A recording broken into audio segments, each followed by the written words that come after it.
Oh, mercy, mercy me. All things ain't what they used to be now. Where did all the blue skies go? Poison is the wind that blows from the north and south and east. Oh, mercy, mercy me. All things ain't what. Aspiring Authors Magazine is a founding sponsor for Da Crew podcast. Get featured inside the magazine and allow your voice to be heard around the world. Aspiring Authors Magazine is an international magazine founded in May of 2020 by Queen Angela. Get featured.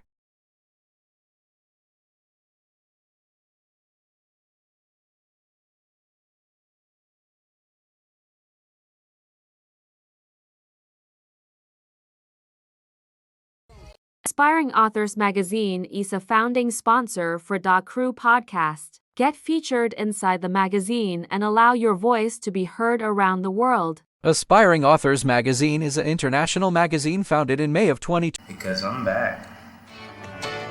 Welcome to the SC Book Gal and Friends Chat.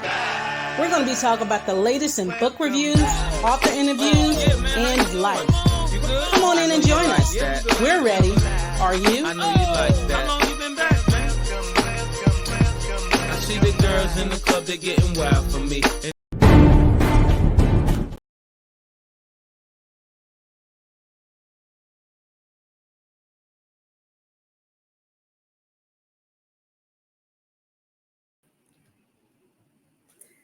Hey everyone, it's another Saturday night and you are with me, SC Book Gal 843 or Patrice Grimball. And tonight it is SC Book Gals and Friends Chat, but it's the solo edition. So I said tonight I'm going to talk to you guys about my first experience of the Public Library Association Conference. And there's another part of the first experience. Well, you know, this experience is a lot of first experiences. So let's just start from the beginning. I've been working for my county library for the past 19 years. And this past October, on the anniversary of my mother's death, I was awarded the Cynthia Graham Hurd Award. Now, y'all want to think, what in the world is the Cynthia Graham Hurd Award? Well, Cynthia Graham Hurd was one of the managers of a library here in Charleston County, okay? She lost her life on June 15th in the Mother Emanuel Church shooting. She was a dear friend of mine. And when I say like sister, like coming to my house, us calling each other Scandals, when Scandal was on, being there the very next day for the birth of my daughter, doing my whole career, that was her, okay? So with that award, I was asked if I wanted to go to PLA, okay? PLA stands for Public Library Association. So you're talking about librarians all over the country ascending into one place, okay? So, transparent moment. I am not a librarian by license. I am a librarian by experience, okay? So in other words, I've learned everything they've learned for free in 19 years, and they paid somebody for 5. But I'm going to be going back to school and doing the same thing, okay? So I was going back and forth with this, with if I should go, if I should not go. And you would wonder, like, why in the world? This is a great opportunity to go. You guys, I've never been on an airplane, for one. For 2, I've never been without my kids. And for 3, I don't feel like I'm big on the totem pole at that time to do it. Because I'm like, me in the room of all these people who got degrees, have been working there 20, 30 years. You're talking about directors and managers. I didn't feel like, hey, this was for me, okay? But I have a great friend We're friends, tell you the truth. My whole library crew, they're wonderful. So Tiffany, children's manager, Alva, who I miss so much because he's at another branch, was my direct manager.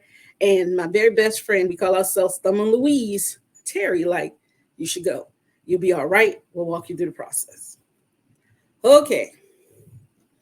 So y'all, you really know me, right? You know what, Trevita? That's what Terry and Tiffany said, that God said you were supposed to be in the room. And I looked at them and I was like, look, then God should have made a train because I don't like the one. I don't want to be on the plane. Like, I am definitely afraid of heights, you guys. Like, if a hotel has an elevator that looks out in the lobby, I'm turning my back so I don't have to look at the lobby, okay? So, I mean, this experience, all paid. I'm not paying for anything. Your hotel is paid. Your plane ticket is paid. Well, you do pay for your food, but you get a reimbursement back. So, I mean, what's keeping me? So, I came home. I spoke to my aunts to see who would be able, see, Trevita, we are here, to see who would take care of my 9-year-old, okay? I even had a conversation with my 9-year-old, and you guys, she was like, oh, you should go, mommy, and you could call me every day. And I'm thinking, well, Godly, you got rid of me so quick. I mean, you didn't even give me a chance to say, mommy gonna miss you, or you gonna miss mommy. You did what, you planning on having a party once I leave? But she was very, very supportive, just like she was about 5 minutes ago. Okay. So here we go. I told him, all right, I'll go. Now, let me tell you, when they really say that God will make room for you at the table, he really made room for me at the table, because I was in the company of all managers. All these people were managers. I mean, you have a branch manager of the largest library in the system, not as in circulation wise, but as in the amount of space. Okay. Then you had 3 other assistant managers. You had an outreach coordinator. Then you had a children's coordinator. So, like, when I say I am low on the totem pole, y'all, I am down here. Okay. And then there's another part to that, was this beautiful thing I have called melanin. I was the only Black person. I think that scared me more than the height at that time. Reason being is because you see these people with degrees and everything, and I'm Geechee. I speak that Africanized English where it's not proper, but guess what? They understand me more than anything, or they understand them. So I've been in a circle where me and the manager are sitting next to each other, and we're talking to the patron, and the patron is sitting up there looking at the manager with the look of, and then when I explain it, they're like, so that's what kind of I felt, because when we first got at the airport, God qualifies it. Ooh, see, Trevita, just keep dropping them, because I accept them all, because he's still working on me. Thank you for saying that. God qualifies, that call, not the other way around. So you're totally right. So we get to the airport, you guys. Now, I didn't know you had to take off shoes. I didn't know you had to take off. I don't know nothing but none of this. All I know is I live over by the airport and I hear planes all the time. So that's another thing that freaked me out. Once we got there, I see all them in the corner, and they're using all these, this is the such and such and a such and a such and a such. And I said, oh, really? So we're just going out there and write notes? We're just going to take notes? It was like, oh, yeah. I'm like, well, you could have just said that. I mean, you don't have to be all technical with it. We're just going to take notes, take those notes, bring them back to our library, and somehow make that work for us. Okay. My best friend Terry Walk me through the whole process. Like, all right, I'm about to leave you here. We're going to follow you on the ground and everything. First flight, no problem. Smooth sailing. 45 minutes touching on the ground. I could do this. Y'all, not to that second flight. That second flight got me, you guys. I've heard of turbulence, a little shaking. We were going through a storm that was being predicted maybe like a week in advance, okay? So the minute we got on the second plane, okay, the connecting flight, and we were going from Charlotte, North Carolina to Columbus, Ohio. The first thing the man says after, "Thank you and welcome to American Airlines. We're going to have a lot of turbulence on this flight." Whoa, what, bruh? I'm going to need you to ease it in that we're going to have turbulence on this flight, okay? So the young lady next to me, she is going to PLA, and she noticed the nervousness. So we're talking. She was like, "Hey, let's just look at the color purple together. We can look at it on my laptop." I was like, all right. I don't know how you pull out a laptop, but she actually had a tablet. So I don't know what the devil she was talking about. But we sat up there and we looked at that, and lo and behold, I got a little shake, but that was it. Sounds like I was wondering, like, why did I feel like God would have left me and forsaken me? He wanted me to go here. He made it to whereas I had no excuse. I had the babysitter. I had everything paid. My job wanted me to go. So everything is there. So what's your excuse? Why won't you go? All right, cool. So we make it to Columbus, Ohio. And this is where reality really slapped me in the face, okay? And I know y'all thinking, what in the world? How does reality slap you in the face? So what I'm going to do is we're going to take a little break, okay, you guys? And I'm going to explain how reality really kicked in. And this is for those in customer service. So we're going to take a little break. I'm going to come back and I'm going to tell you a little bit about everything else, okay? Come back, you guys.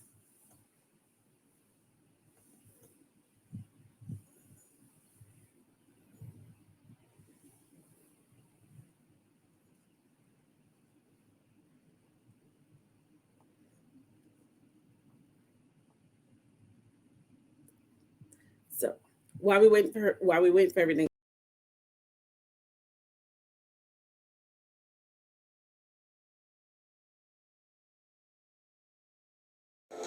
At Wings of Transformation Publishing, we are committed to helping our authors reach their goals and pursue their dreams of becoming published authors. We work closely with each author to ensure a successful publishing experience, and we are dedicated to helping them tell their stories in the most meaningful and impactful ways. We look forward to putting you on the path to writing your book. Dallas Fort Worth. AALAC, the Chasing Your Dream Book Tour and Expo is coming to your area.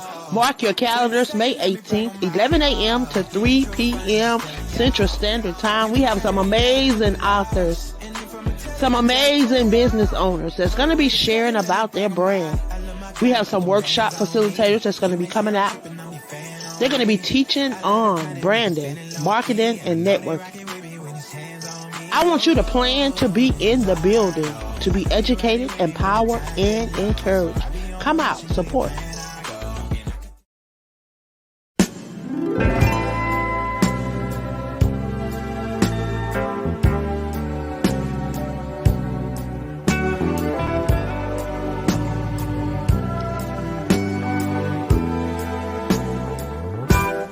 Turn off the lights,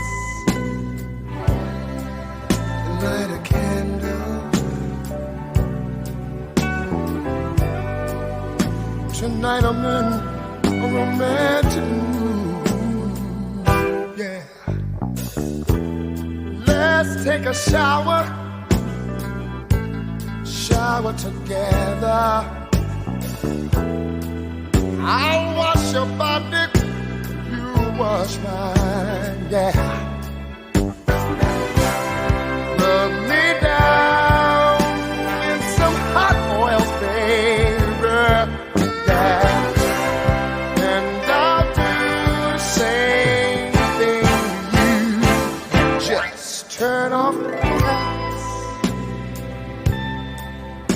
come to.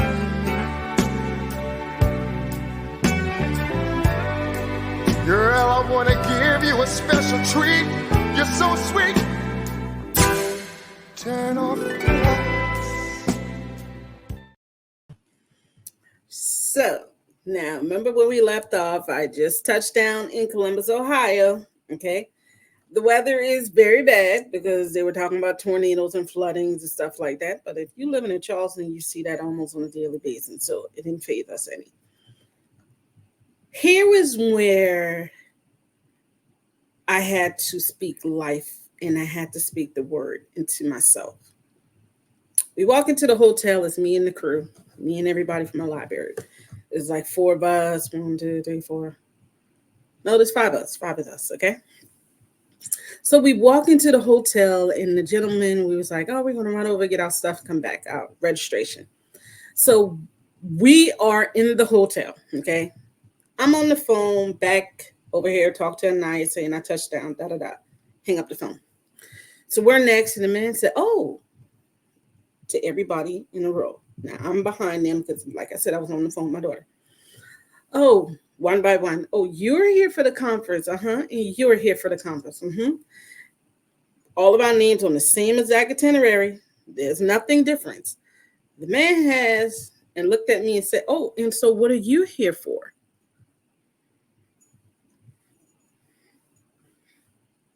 The same thing that they're here for. Oh, you're here for the conference? And the look that I'm giving you guys, the same look that he gave me. You're here for the Public Librarian Association conference?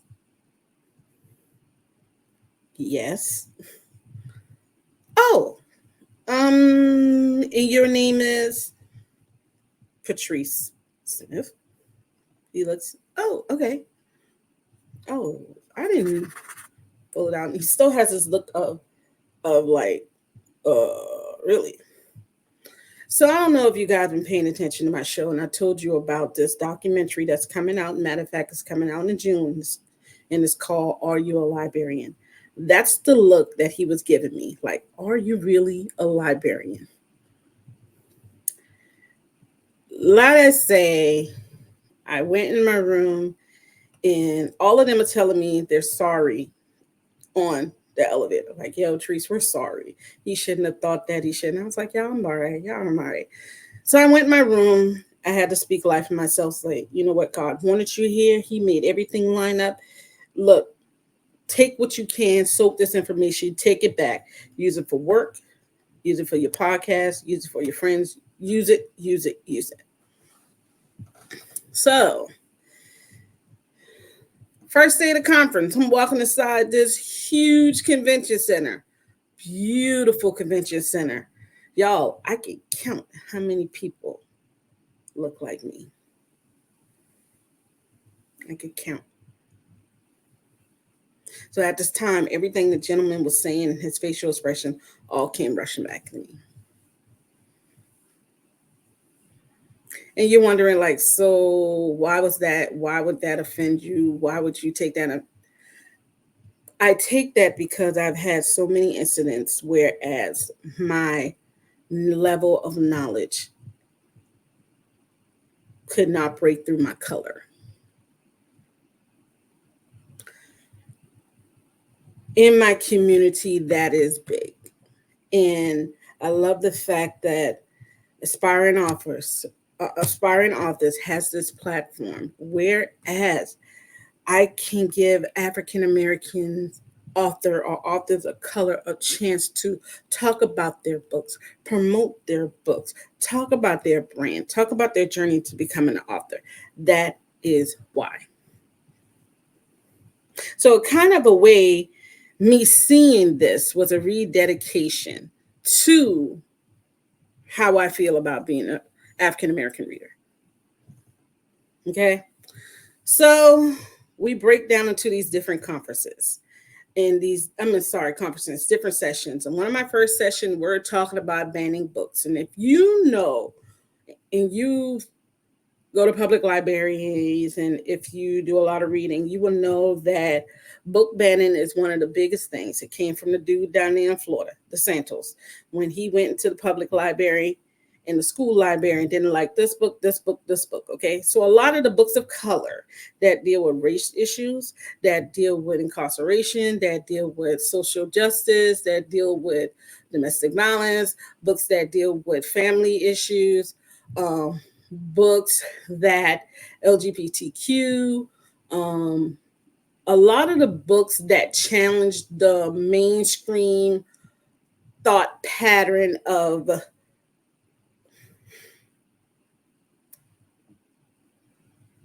American beautiful history, we could say. All these books are being banned. You have it now. There is one state that if you give a child a book that the parent feels inappropriate, you can get arrested. There are some libraries that are having to pull half of its collection because one person, and 9 times out of 10, they're not even a parent. They challenge the book. And what they do is they go online, they find the little juicy inserts, and they send it to the school or the public library and say, this book is inappropriate. Well, guess what? What's inappropriate for you might not be inappropriate for anybody else. It might be a conversation starter. And I always tell people about the story with my son when he was 12 years old. No, not even 12. He was 10 or 11 because he was still in elementary school. He got a book and he said, Mommy, I can't spell this word. I said, okay, what's the word? He said, CONDOM. Hold up. I said, what's the word again? So he spells it. And I pulled the book, and the book is called Plan B. And me as a parent, I should have, a lot of parents nowadays would have been embarrassed. Oh my God, where did you get that book from? No, it became a conversation starter. So I called his dad and I said, look, this came up in the book. We need to talk about it because he should know what this is. And me and his dad had a conversation with him that night. No other parent or no other non-parent should tell me how to parent. I think the reason for this and the reason why a lot of this stuff is happening in school now is because we got non-parents trying to tell you how to parent.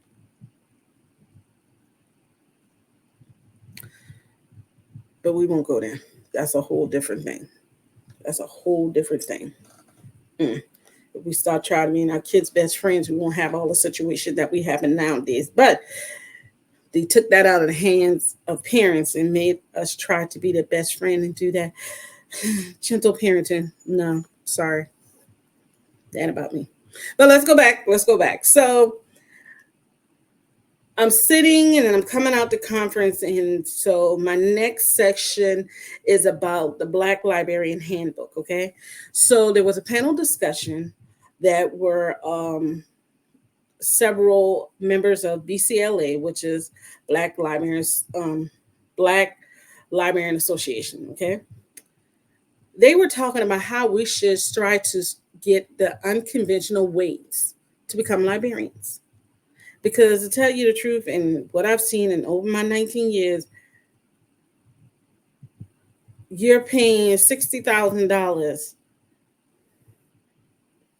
to help someone write a paper. You have $60,000 to help someone. And no, I am not downplaying anybody's degree. Hats off to you. Great job. Your girl going to be doing the same thing. But I think there are plenty of people who are qualified for that job and just can't get that job because they don't have that degree. There are some states whereas if I was to go and apply for a job at their library, I would have already been a branch manager. But in the state of South Carolina, you cannot be that because you do not have an MLIS, and that's a master's, yo. It came to the point where I had to have a conversation with my manager, and I said, you know what?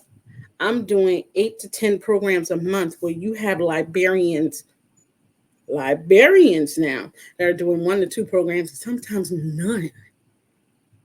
And I'm like, why am I doing so much of these programs where they have a degree? They should be doing more than me.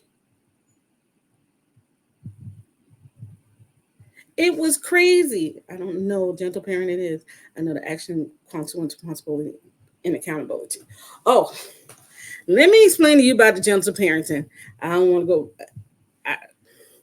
The gentle parenting is the, I call it gentle parenting. It might be another word for it. It's the, do you understand why you did what you did? Okay. Do not do that again. I'm going to punish you, but I'm not going to punish you hard. Do I believe in corporal punishment? No, I don't.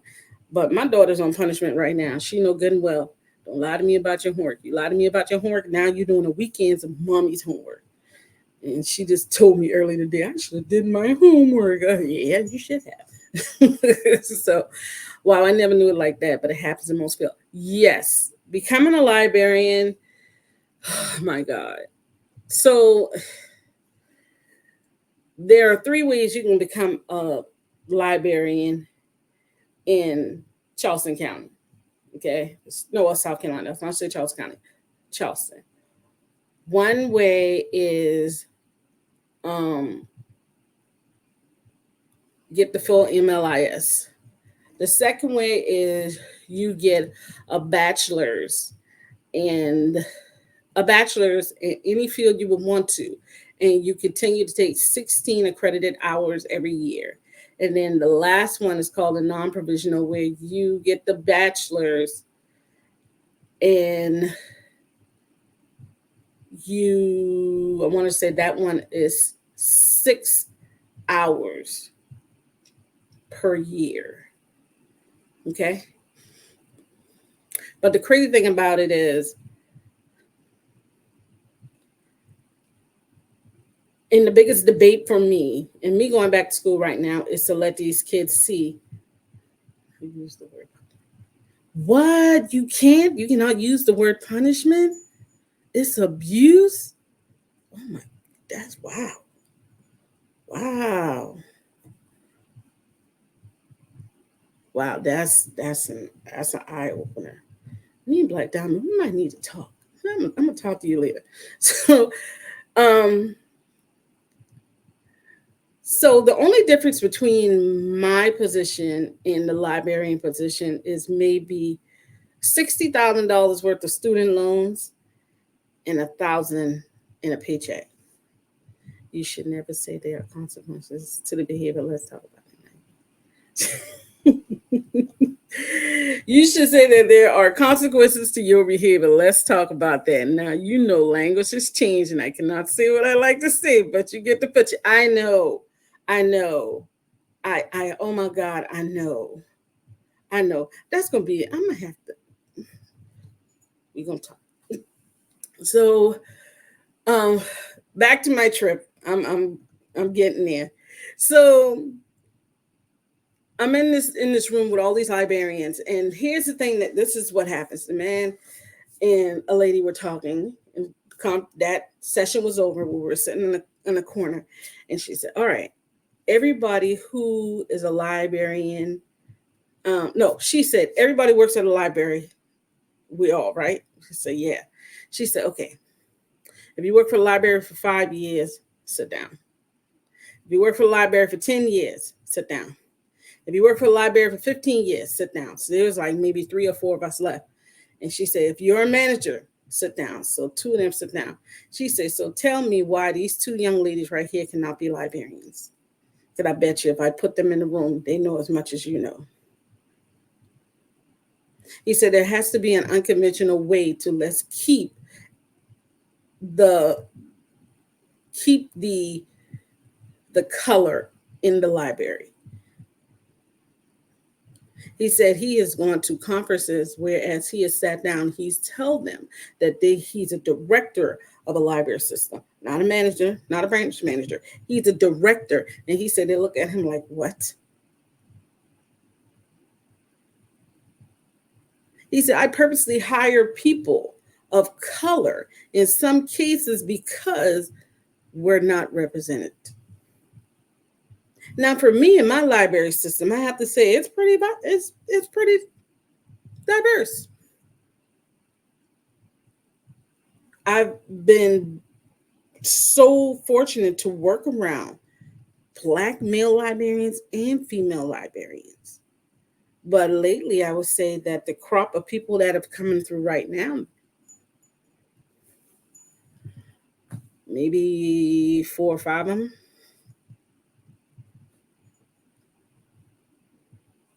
it's totally ridiculous. So, continuation of the whole entire trip, this is eye opening. Like, I'm in sessions and I'm the only person. Um, I was once with the whole group, but by the end of the second day, I was by myself. It was like it was very eye opening. I can't explain it because I get upset and I get angry, and it gives me determination. Like, all right, you know what? I'm gonna go ahead and go to school, and I'm gonna show y'all how it does. And I attended a lot of sessions, and there was a mixture of how you can get student loans and how you can serve the homeless population, how you can help seniors over 55 come back into the workplace. So it wasn't like I was targeting just programs about African American and African Americans libraries, but I needed to see this for myself because I was like, this cannot be the world that we're in. This can't be. And it surely is. It comes to find out that one guy said that the librarian is a profession that has always been welcome if you're an old white lady. And that's all I saw. All I saw. Now, we could close up generation gap a little bit because I've seen a little bit more of the 40, 50s, you know. But when you saw somebody, you give the head nod. I would say I saw about maybe 5 or 10% of those that were having a Spanish descent.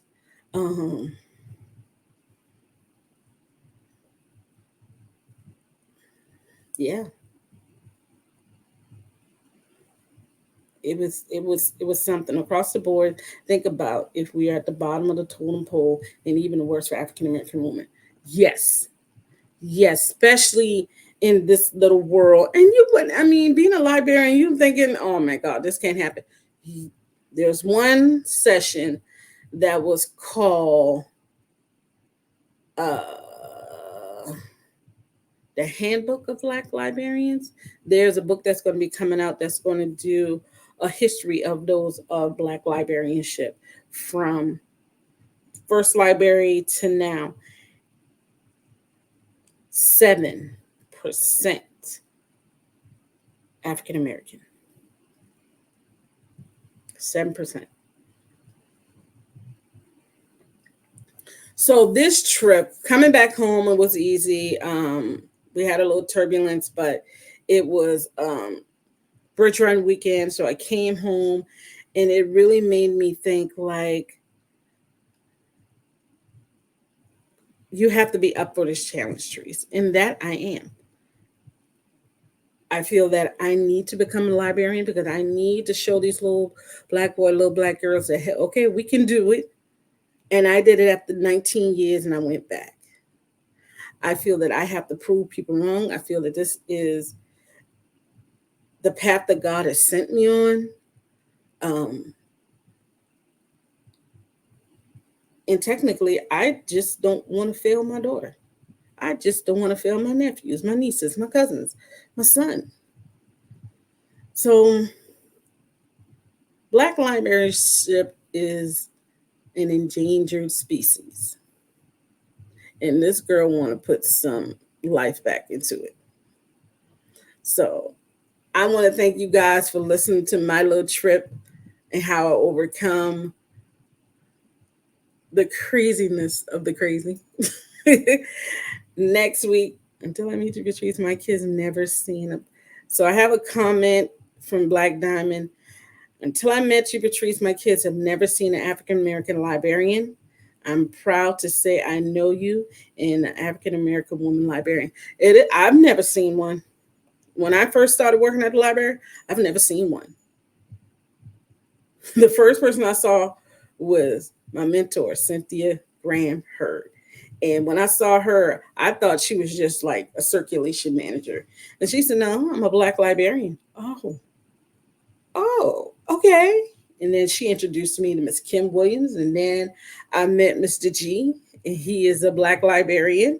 And then I met Mr. Ray. And then I have Mr. Vaughn and Haley and Miss Tiffany. So now I'm surrounded by all these Black librarians. So that's why I say I didn't know the statistic until I actually see it for myself.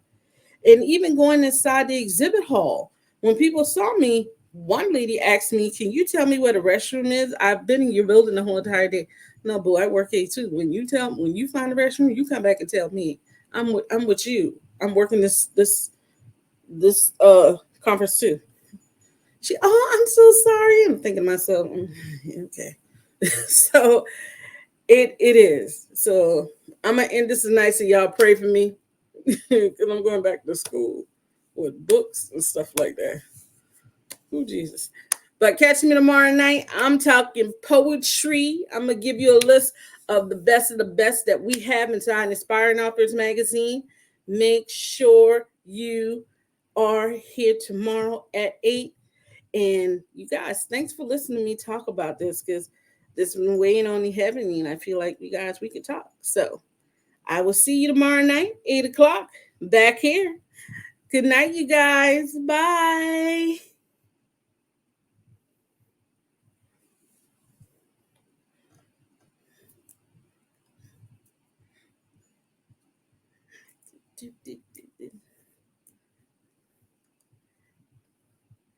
Yes, I'm gonna go to Oh, mercy, mercy me. All things ain't what they used to be now. Where did all the blue skies go? Poison is the wind that blows from the north and south and east. Whoa, mercy.